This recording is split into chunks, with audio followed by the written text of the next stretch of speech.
अस्सलाम वालेकुम स्टूडेंट्स। आज हम करेंगे पैसिवाइज विद डबल ऑब्जेक्ट। पहले मैंने आपको एक्टिव पैसिवाइज सिखाए थे, वो सिंगल ऑब्जेक्ट के साथ थे। आज मैं जो आपको पैसिवाइज बताऊंगी वो है डबल ऑब्जेक्ट, जिसमें डबल ऑब्जेक्ट आएगा। उसके हम एक्टिवाइज से पैसिवाइज कैसे बनाएंगे। उससे पहले थोड़ी सी मैं आपको इन्फॉर्मेशन देती हूँ कुछ एक्टिव पैसिवाइज के बारे में। एक्टिवाइज जो होता है उसमें सब्जेक्ट का होना ज़रूरी होता है। आपसे मुख्तलिफ़ किस्म के एमसीक्यूज़ पूछे जा सकते हैं, मतलब आपसे ये पूछा जा सकता है कि क्या ये सेंटेंस जो है वो एक्टिवाइज है या पैसिवाइज है। जो एक्टिवाइज होगा उसमें सब्जेक्ट का होना ज़रूरी है। एक्टिवाइज की पहचान है कि उसमें सब्जेक्ट जो है फाइल काम करने वाला ज़रूर होता है, और पैसिवाइज में ऑब्जेक्ट का होना ज़रूरी है जिस पर काम वकूफ़ पज़ीर हो। ऑब्जेक्ट का होना पैसिवाइज में ज़रूरी है। अगर किसी भी सेंटेंस में ऑब्जेक्ट नहीं होगा तो उसका हम पैसिवाइज नहीं बना सकते। लेकिन अगर आपको एक्टिव फ़िक्रे को, अगर आपसे कहा जाए कि कोई भी एक्टिव फ़िक्रा है, एक्टिव फ़िक्रे को पैसिव बनाना हो या फिर पैसिव को एक्टिव बनाना हो, तो दोनों में सब्जेक्ट और ऑब्जेक्ट का होना ज़रूरी है। तो दोनों में सब्जेक्ट और ऑब्जेक्ट का होना ज़रूरी है जब आपने इनको चेंज करना है, एक्टिवाइज से पैसिवाइज में या फिर पैसिवाइज से एक्टिवाइज में। तो फिर दोनों का सब्जेक्ट और ऑब्जेक्ट का होना ज़रूरी है। इसकी मैं आपको मिसालें देती हूँ कि कैसे ज़रूरी है। जैसे ये है आई एम रीडिंग, ये कौन सा सेंटेंस है? ये एक्टिव सेंटेंस है। एक्टिव सेंटेंस है आई एम रीडिंग, ठीक है। इसमें सब्जेक्ट मौजूद है लेकिन ऑब्जेक्ट जो है वो नहीं है। मतलब मैं पढ़ रहा हूँ, क्या पढ़ रहा हूँ, जिस चीज़ पे काम हो रहा है वो चीज़ इसमें मौजूद नहीं है। आई एम रीडिंग, मैं पढ़ रहा हूँ, ये एक्टिव सेंटेंस है। इसका पैसिव नहीं बन सकता, इसका हम पैसिव नहीं बना सकते क्योंकि इसमें ऑब्जेक्ट नहीं है, इसी तरह ये है Ali is punished for nothing, Ali को बिला वजह सज़ा दी गई। अब इसमें ये एक पैसिव फ़िक्रा है, ठीक है। इसमें अली को सज़ा दी गई, ये ऑब्जेक्ट है जिसको इसमें ये ऑब्जेक्ट है, मफूल है जिस पे काम किया गया, मतलब अली को सज़ा दी गई, ठीक है। किसने सज़ा दी, मतलब किसने काम करने वाला जो है सब्जेक्ट, वो इसमें मौजूद नहीं है कि अली को सज़ा किसने दी, वो इसमें मौजूद नहीं है। तो इसका हम एक्टिव नहीं बना सकते, क्योंकि इसमें सब्जेक्ट नहीं है, काम करने वाला मौजूद नहीं है। यहाँ मैं आपको वर्ब के बारे में बताती हूँ। इसमें पैसिवाइज बनाने के लिए हमेशा थर्ड फॉर्म ऑफ वर्ब इस्तेमाल होती है। वर्ब की भी टू काइंड्स होती हैं, एक होता है ट्रांसिटिव वर्ब और दूसरी है इंट्रांसिटिव वर्ब। ट्रांसिटिव वर्ब जिसमें सब्जेक्ट और ऑब्जेक्ट दोनों मौजूद हों, ठीक है। ये दोनों को चाहती है, सब्जेक्ट को भी चाहती है और ऑब्जेक्ट को भी। ट्रांसिटिव वर्ब में सब्जेक्ट और ऑब्जेक्ट दोनों होते हैं, और इंट्रांसिटिव वर्ब में इसमें सब्जेक्ट होता है लेकिन ऑब्जेक्ट नहीं होता। इसमें सब्जेक्ट होता है उसमें लेकिन ऑब्जेक्ट नहीं होता। तो जो इंट्रांसिटिव वर्ब वाले सेंटेंस होते हैं उनके हम पैसिवाइज नहीं बना सकते, क्योंकि उनमें ऑब्जेक्ट नहीं होता इंट्रांसिटिव वर्ब में। जैसे शी राइट्स, वो लिखती है, किस पे लिखती है, ये चीज़ मौजूद नहीं है, इसका ऑब्जेक्ट नहीं है, इसमें ऑब्जेक्ट नहीं है, तो हम इसके पैसिवाइज नहीं बना सकते। तो जो ट्रांसिटिव वर्ब होती है इसमें सब्जेक्ट और ऑब्जेक्ट दोनों होते हैं, ठीक है। जैसे ही राइट्स अ स्टोरी, हम इसका पैसिवाइज बना सकते हैं क्योंकि इसमें सब्जेक्ट और ऑब्जेक्ट दोनों मौजूद हैं। ही क्या है? सब्जेक्ट काम करने वाला, जो कहानी लिखता है, और स्टोरी क्या है? Object. He rights a story, हम इसका पैसिवाइज बना सकते हैं क्योंकि इसमें सब्जेक्ट भी मौजूद है और ऑब्जेक्ट भी मौजूद है। अब हम यहाँ पे कुछ सेंटेंस लेते हैं जिनमें डबल ऑब्जेक्ट मौजूद है, इनको हम पैसिवाइज में चेंज करते हैं। ये देखिए, डबल ऑब्जेक्ट है इसमें, एक हिम ऑब्जेक्ट है और एक क्या है? अ स्टोरी ऑब्जेक्ट, ठीक है। अब हम दोनों तरीक़ों से मैं आपको दोनों ऑब्जेक्ट के साथ में आपको सेंटेंस बनाने सिखाऊंगी, लेकिन जो सबसे बेहतर है वो फर्स्ट जो ऑब्जेक्ट है उसके साथ जो हम पैसिवाइज बनाते हैं वो सबसे बेहतर है। और आप लोगों ने जब भी बनाना है इसी तरीके से बनाने की कोशिश करने, फर्स्ट ऑब्जेक्ट को यूज़ करके हम जो पैसिव वॉइस बनाएंगे उसको आप लोगों ने ज़्यादा प्रेफर करना है। लेकिन तरीके जो हैं वो मैं आपको दोनों बता देती हूँ कि दोनों तरीक़ों से कैसे पैसिव वॉइस बनाए जाते हैं एक्टिव सेंटेंस के। I tells him a story, I tells him a story. तो ऑब्जेक्ट जो है, ऑब्जेक्ट कहाँ आ जाएगा? सब्जेक्ट की जगह पे। सब्जेक्ट कहाँ चला जाएगा? ऑब्जेक्ट की जगह पे।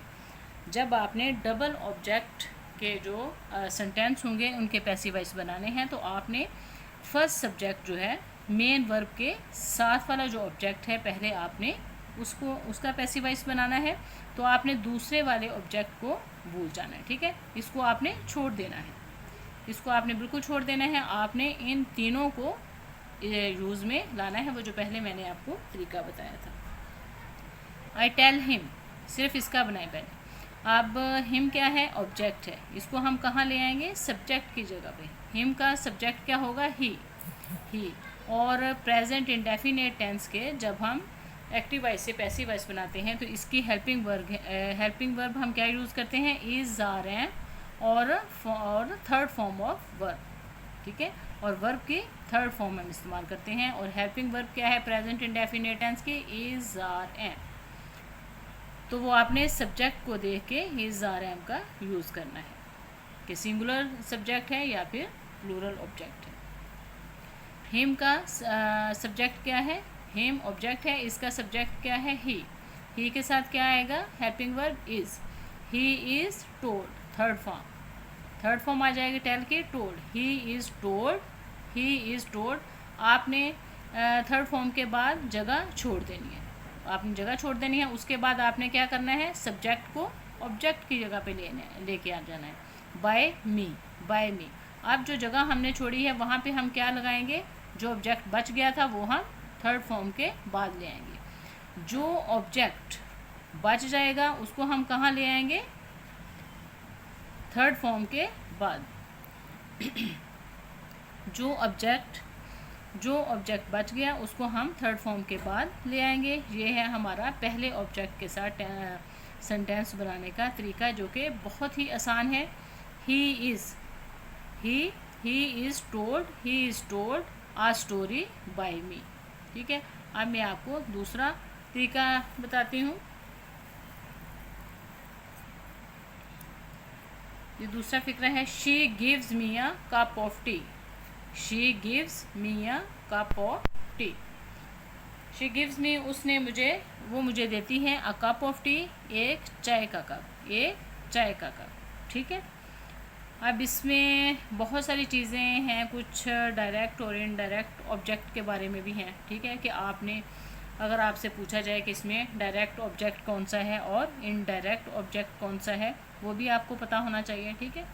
डबल ऑब्जेक्ट के साथ कैसे पैसिव वॉइस बनाते हैं वो तो मैं आपको बताऊंगी, वो तो आपको मैं सारा समझा दूंगी। लेकिन कुछ इसमें कुछ ज़रूरी इन्फॉर्मेशन भी है जो बहुत ज़रूरी है आपको देना, ठीक है। जो वर्ब, मेन वर्ब के जो साथ होता है मोस्टली वो कौन सा ऑब्जेक्ट होता है? Indirect object. वो कौन सा ऑब्जेक्ट होता है?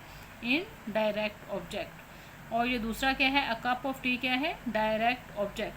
अब आपको कैसे पता चलेगा कि डायरेक्ट ऑब्जेक्ट कौन सा है और इनडायरेक्ट ऑब्जेक्ट कौन सा है? इसके लिए आपको क्वेश्चनिंग करनी पड़ेगी, ठीक है। सब्जेक्ट जो एक्शन करता है, सब्जेक्ट या वर्ब जो एक्शन किया जाता है, जो एक्शन करता है, वो क्या होता है? वो होता है डायरेक्ट ऑब्जेक्ट। वो क्या होता है? Direct object. और जो एक्शन को रिसीव करता है और जिसके लिए काम किया जाता है, वो क्या होता है? Indirect object. वो क्या होता है? Indirect object. और उसमें अमूमन लिविंग ऑब्जेक्ट्स आते हैं और डायरेक्ट ऑब्जेक्ट में नॉन लिविंग ऑब्जेक्ट आते हैं। ये ज़रूरी नहीं है, बाज़-औक़ात दोनों ही वो हो सकते हैं, लिविंग ऑब्जेक्ट हो सकते हैं। इसका भी मैंने एक छोटा सा फिक्रा लिखा है जस्ट आपको समझाने के लिए। जैसे है she gives me a cat, she gives me a cat. अब मी भी लिविंग ऑब्जेक्ट है और अ कैट भी लिविंग ऑब्जेक्ट है। अब आपको कैसे पता चलेगा कि डायरेक्ट ऑब्जेक्ट कौन सा है और इनडायरेक्ट ऑब्जेक्ट कौन सा है? अब आपने क्वेश्चन करके देखना है, देखना है कि सब्जेक्ट ने क्या एक्शन किया, क्या काम किया। ठीक है, वो मुझे एक बिल्ली देती है। ठीक है, क्या देती है, वो क्या देती है। ठीक है, वो आपको क्या देती है, अ कैट। वो आपको क्या देती है, अ कैट। जब क्या का क्वेश्चन किया जाता है, जब क्या का क्वेश्चन किया जाता है तो उसका जो आंसर होगा वो क्या होगा, वो क्या होगा, डायरेक्ट ऑब्जेक्ट। अब अ कैट क्या है, डायरेक्ट ऑब्जेक्ट। अच्छा, और जो एक्शन को रिसीव करता है और जिसके लिए काम किया जाता है, और जिसके लिए काम किया जाता है, किसको वो कैट देती है, वो मुझे देती है। ठीक है, मुझे देती है। और मी क्या है, इनडायरेक्ट ऑब्जेक्ट। आप ये क्वेश्चन करके मालूम कर सकते हो कि डायरेक्ट ऑब्जेक्ट कौन सा है और इनडायरेक्ट ऑब्जेक्ट कौन सा है। ठीक है, डायरेक्ट ऑब्जेक्ट में क्या का सवाल किया जाता है कि क्या किया आपने, क्या किया। ठीक है, और इनडायरेक्ट ऑब्जेक्ट में किसको, किसके लिए, उसमें क्या आता है, किसको किसके लिए, आपने किसको कोई चीज़ दी या किसके लिए कोई काम किया। और जो आप एक्शन करते हो वो क्या होता है, डायरेक्ट ऑब्जेक्ट। ये जस्ट मैंने आपको समझाने के लिए थोड़ा सा लिखा है। अब इसका she gives me a cup of T. अब दूसरे ऑब्जेक्ट के साथ मैं आपको फ़िक्रा बनाना, पैसिव वॉइस बनाना सिखाती हूँ। अब हम पहले किसको ले आएंगे, अ कप ऑफ, दूसरे ऑब्जेक्ट को स्टार्ट में ले आएंगे। A cup of tea, a cup of tea is given, a cup of tea is given to me by her. अब थर्ड फॉर्म के बाद जो ऑब्जेक्ट बच जाता है, जो ऑब्जेक्ट, एक ऑब्जेक्ट को तो हम सब्जेक्ट की जगह पे ले आते हैं स्टार्ट में। ठीक है, बाकी मेथड वही है कि जो हेल्पिंग वर्ब है उसका हम यूज़ करेंगे, जो हेल्पिंग वर्ब है सब्जेक्ट को देखते हुए उसका यूज़ करेंगे, फिर थर्ड फॉर्म ऑफ वर्ब आएगी। और मैंने क्या कहा था कि जो ऑब्जेक्ट बच जाए, जो ऑब्जेक्ट बच जाएगा उसको आप थर्ड फॉर्म के बाद ले आएंगे, थर्ड फॉर्म के बाद ले आएंगे।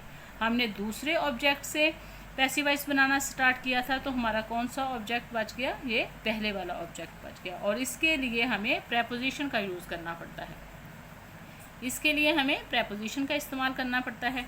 ठीक है, a cup of tea is given to me by her, to me by her. ठीक है, इससे बेहतर फिर यही है कि आप जो फर्स्ट ऑब्जेक्ट है उसके साथ आप ज़्यादा से ज़्यादा पैसिव वॉइस बनाने की कोशिश करें, तो वो आपके लिए आसान भी है और आपसे कोई मिस्टेक भी नहीं होगी। अ cup of tea, a cup of T क्या है, डायरेक्ट ऑब्जेक्ट है, इसलिए ये डायरेक्ट आ गया। ठीक है, और मी क्या है, मी इनडायरेक्ट ऑब्जेक्ट है और इसके लिए टू प्रेपोजिशन का इस्तेमाल करना पड़ा, टू प्रेपोजिशन का इस्तेमाल करना पड़ा क्योंकि ये इनडायरेक्ट ऑब्जेक्ट था। ठीक है, अब इसमें ये इनडायरेक्ट ऑब्जेक्ट इधर भी हो सकता है और इधर भी हो सकता है, इसी तरह डायरेक्ट ऑब्जेक्ट इधर भी हो सकता है और इधर भी हो सकता है।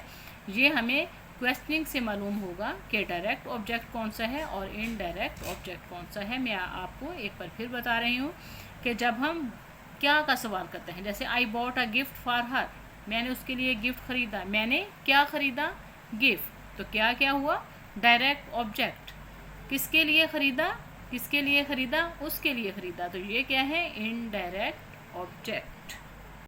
अब हम प्रैक्टिस करते हैं। ही टीच अस इंग्लिश, ही टीच अस इंग्लिश, वो हमें इंग्लिश पढ़ाता है। इसमें अस क्या है, अस क्या है, ऑब्जेक्ट। एक ऑब्जेक्ट तो हो गया अस और एक क्या है, इंग्लिश, वो क्या है, ऑब्जेक्ट। ये दोनों ऑब्जेक्ट हैं। ठीक है, अब हम पहले ऑब्जेक्ट के साथ सेंटेंस बनाते हैं, पैसिव वॉइस बनाते हैं। अस का सब्जेक्ट क्या होगा, वी, वी। हेल्पिंग वर्ब क्या आएगी, are, we are taught, we are taught English. मैंने क्या कहा था, थर्ड फॉर्म के बाद जो ऑब्जेक्ट बच जाएगा वो उसके थर्ड फॉर्म के बाद आएगा। We are taught English by him, he का क्या होगा object, him, by him. We are taught English by him. अब हम दूसरे ऑब्जेक्ट के साथ सेंटेंस बनाएंगे। इंग्लिश इज़ टॉट अब टू अस बाय हिम। जब हम अस का इस्तेमाल करेंगे ये दूसरे ऑब्जेक्ट के साथ, दूसरे ऑब्जेक्ट को, तो इसके लिए हमें प्रेपोजिशन का इस्तेमाल करना पड़ेगा। वो प्रेपोजिशन टू आएगी या फिर फॉर आएगी, ये उसको सेंटेंस के हवाले से होगा। ठीक है, तो क्या आएगा, टू अस बाय हिम। इसलिए जो मैं आपको प्रेफर करती हूँ वो पहला, अगर हम पहले ऑब्जेक्ट के साथ सेंटेंस बनाएंगे तो वो ज़्यादा बेटर है और उसमें गलती का इम्कान भी थोड़ा कम है। ठीक है, तो आप लोग कोशिश करना कि इसी तरीके से पहले ऑब्जेक्ट को यूज़ करके मेन वर्ब के जो साथ वाला ऑब्जेक्ट होगा उसको यूज़ करके आप पैसिव वॉइस बनाएं, तो उसमें मिस्टेक्स नहीं होंगे। ठीक है, इसमें अमूमन बच्चे प्रेपोजिशन लगाने में कंफ्यूज हो जाते हैं कि कौन सी प्रेपोजिशन आएगी। ठीक है, लेकिन मैं आपको दोनों तरीक़ों से प्रैक्टिस करवाती हूँ, लेकिन आपने प्रेफर किसको करना है, पहले वाले तरीके को। ठीक है, वी अस का क्या है, सब्जेक्ट क्या होगा, we are taught English by him. दूसरे ऑब्जेक्ट के साथ English is taught to us by him. She writes him a letter, she writes him a letter. पहले ऑब्जेक्ट के साथ स्टार्ट करते हैं हिम। हिम का सब्जेक्ट क्या होगा, he is written a letter by her, he is written a letter by her. ठीक है, थर्ड फॉर्म के बाद दूसरा जो ऑब्जेक्ट बच गया था। अब दूसरे ऑब्जेक्ट के साथ स्टार्ट करते हैं, a letter is written to him by her, to him by her. Him के साथ क्या प्रपोजिशन का यूज़ किया हमने, टू का। He tells me the truth, he tells me the truth. अब मी का सब्जेक्ट क्या होगा, आई के साथ क्या आएगा, am, I am told the truth by him, the truth is told to me by him. I appoint her a teacher, her का subject क्या होगा, she is appointed a teacher by me, a teacher is appointed to her by me. I tell him a story, I tell him a story. Him का subject क्या होगा, he is told a story by me, he is क्या होगा इसका, he is told a story by me. A story, ये अब दूसरे object के साथ, a story is told to him by me.